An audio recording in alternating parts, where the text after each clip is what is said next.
আজকে রান্না করব হলো এই মাছ আলু বেগুন টমেটো দিয়ে রান্না করব। আর এখানে রয়েছে গরু মাংস, এটা আলু দিয়ে রান্না করব। হ্যালো বন্ধুরা, আসসালামু আলাইকুম। সবাই কেমন আছেন? আশা করি অনেক অনেক ভালো আছেন। আলহামদুলিল্লাহ আমি অনেক ভালো আছি। এভরিডে ব্লগ ভিডিও চ্যানেলে যারা নতুন অবশ্যই চ্যানেলটা সাবস্ক্রাইব করে সাথেই থাকুন এবং বেল আইকনটি প্রেস করতে কিন্তু ভুলবেন না। আজকে দুটো রান্না করব, রান্না দুটো কিন্তু খুব সুন্দর হবে, আপনারা সাথেই থাকুন।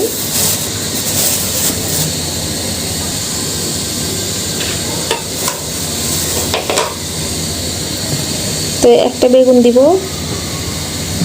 বেগুনটা কেটে নেই।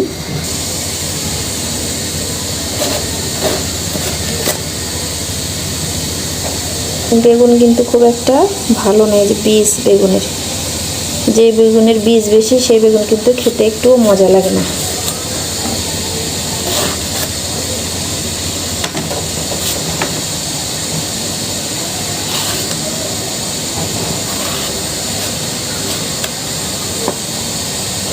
তো এই পাশেরটা কিন্তু বেশি বীজ দেখা যাচ্ছে, একটু ফেলে দিব।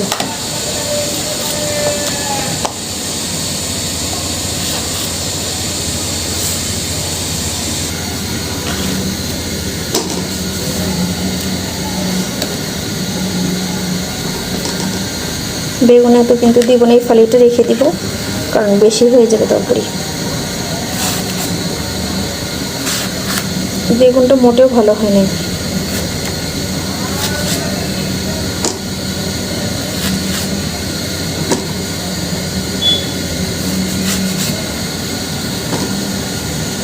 এখন দিয়ে দিব কয়েকটা আলু।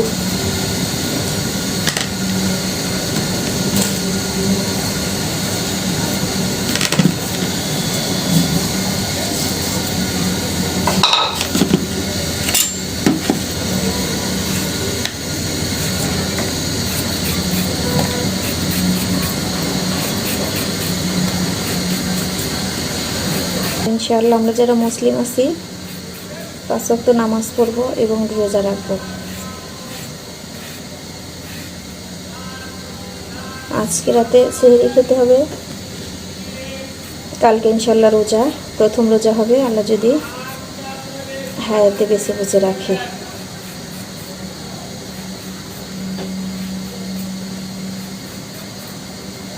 এটা কিন্তু লাল আলু, সেই জন্য এই খোসাটা কিন্তু পুরো শক্ত বেশি। বড় আলুগুলো দেই, আলু ছোট বড় মিক্সড করানো।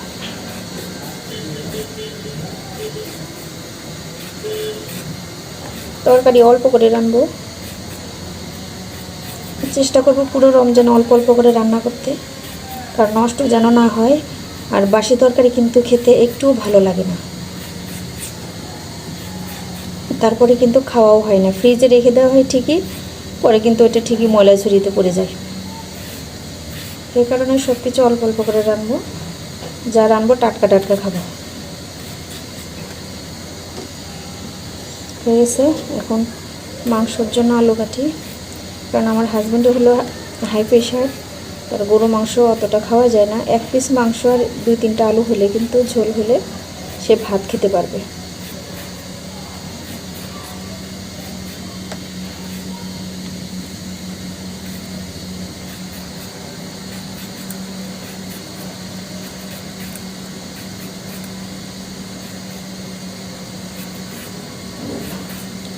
আজকে রান্না বান্না করতে একটু লেটই হয়ে গেল, কারণ কাপড়গুলো অনেক কাপড় জমেছিল। তারপরে জমে বলতে রোজার আসবে, রোজা থাকবো, রোজার বিষয়ে একটা পবিত্রতার ব্যাপার স্যাপার আছে। নামাজ কালাম পড়বো ঘরে, নামাজ কালাম নিমিত্তে সবসময় পড়ি। তারপরেও রোজা উপলক্ষে আরও ভালো করে সব ঘরের কাপড় যা যা ছিল সব, পাঞ্জাবি, আমার হাজব্যান্ডের বাচ্চার কাপড়, আমার সব কিছু, জায়নামাজ, এগুলো সব ধুয়ে পরিষ্কার করলাম। সে কারণে আজকে আমার রান্না করতে লেট হয়ে গেছে। ছেলেকে আনতে যেতে হবে, এটা হলো ইম্পর্টেন্ট। ওর আসার আগে আমি সব রান্না টান্না কমপ্লিট করে ওকে আনতে যাই। কারণ ও বাসায় আসলে পরে সব কাজে তাড়াহুড়া বেঁধে যায়।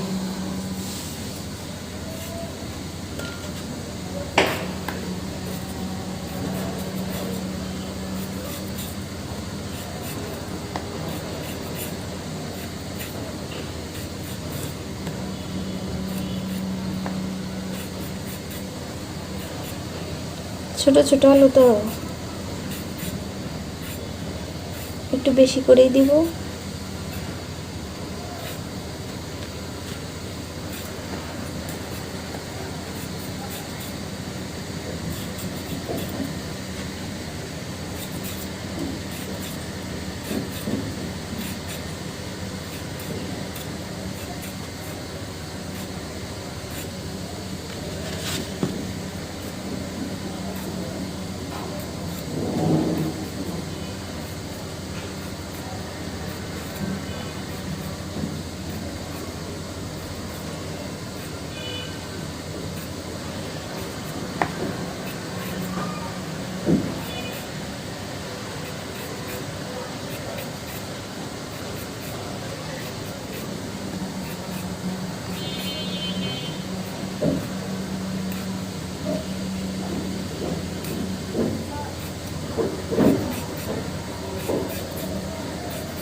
আরও দুই একটা দিব।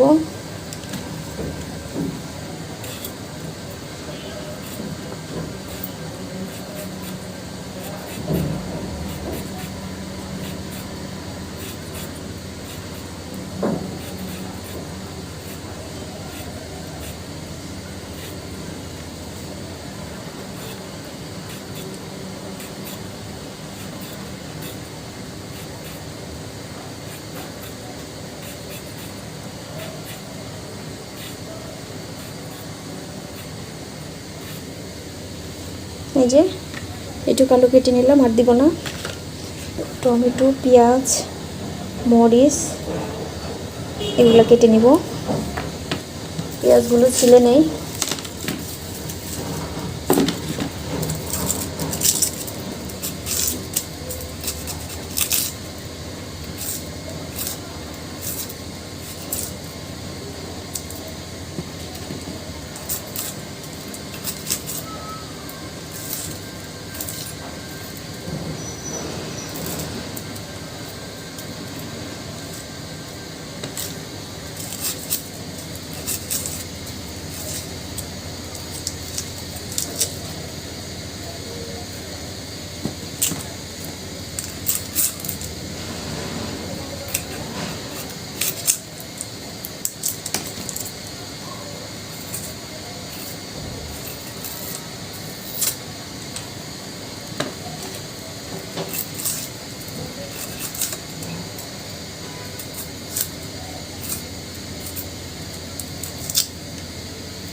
এবার মরিচের ডালগুলো কেটে নেব।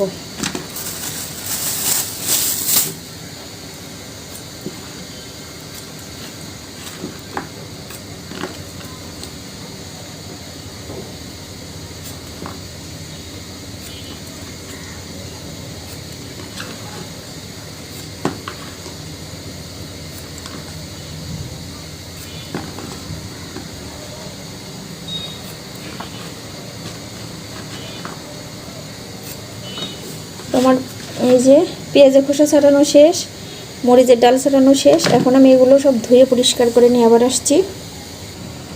সব কিছু ধুয়ে নিয়ে আসলাম, আর এখন আমি পেঁয়াজগুলো কেটে নেব।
পেঁয়াজ কাটা শেষ, এখন মরিচগুলো কেটে নিচ্ছি।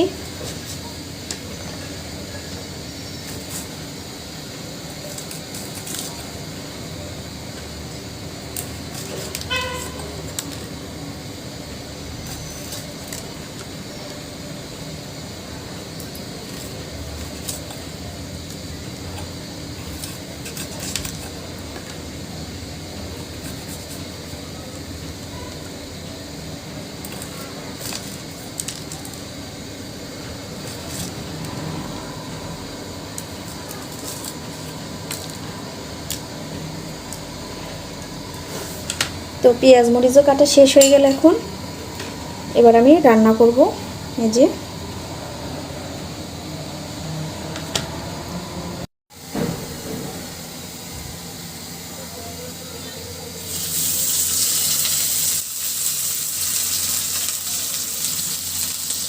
দিয়ে দিলাম তেল,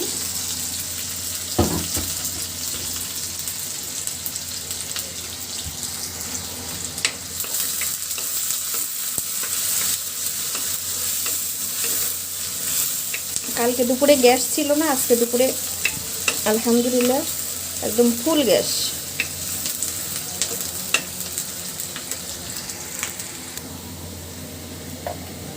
দিয়ে দিচ্ছি কয়েকটা দারুচিনি, সাদা এলাচ, কালো এলাচ, রয়েছে গোলমরিচ।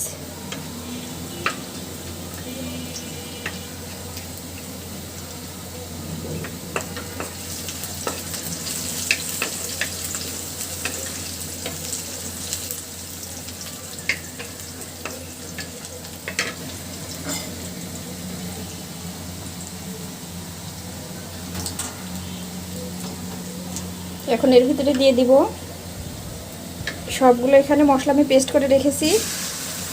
দিয়ে দিচ্ছি হলুদ, মরিচ, ধনিয়া, লবণ, রয়েছে আদা রসুন জিরা পেস্ট।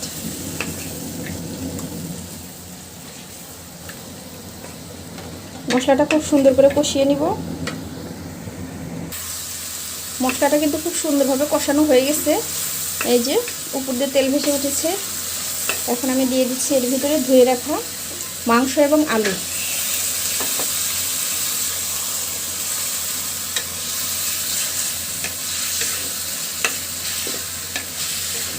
মশলা এবং আলু মাংস খুব সুন্দর করে মশলার সঙ্গে মিশিয়ে ভালো করে কষিয়ে নিব।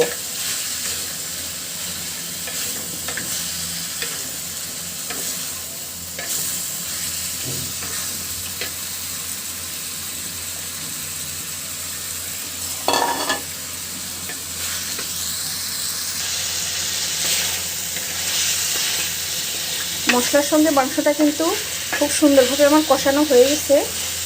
মশলার সাথে মাংসটা কিন্তু খুব সুন্দরভাবে মেশানো হয়ে গেছে। এবার আমি ঢেকে দিব।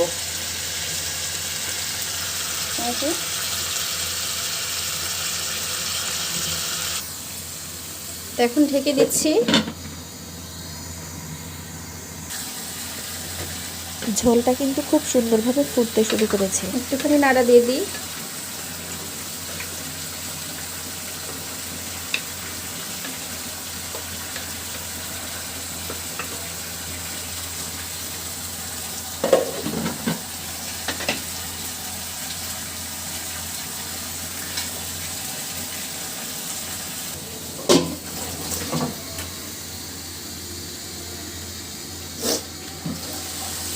মাংসের উপর দিয়ে কিন্তু খুব সুন্দরভাবে তেল ভেসে উঠেছে। এখন কিন্তু আমার পারফেক্টভাবে কষানোটাও হয়ে গেছে। তো আমি ঝোলটা দিয়ে দিচ্ছি। একটু ঝোল বেশি করে দিব ভালো করে সিদ্ধ হওয়ার জন্য। তো ঝোল দিয়ে ভালো করে একটু নাড়িয়ে দিব।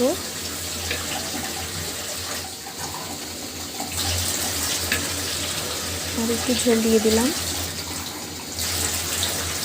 খুব সুন্দরভাবে যেন সিদ্ধ হবে। এবার আর একটু নাড়িয়ে দিলাম।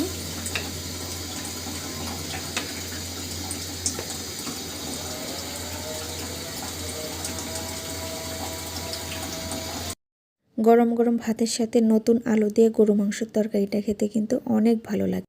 ঝোলটা কিন্তু শুকিয়ে একদম তরকারিটা গাঢ় হয়ে গেছে। আমার কিন্তু রান্নাটাও পারফেক্ট হয়ে গেছে এর ভিতরে। আশা করছি আজকের রেসিপিটা ভালো লেগেছে।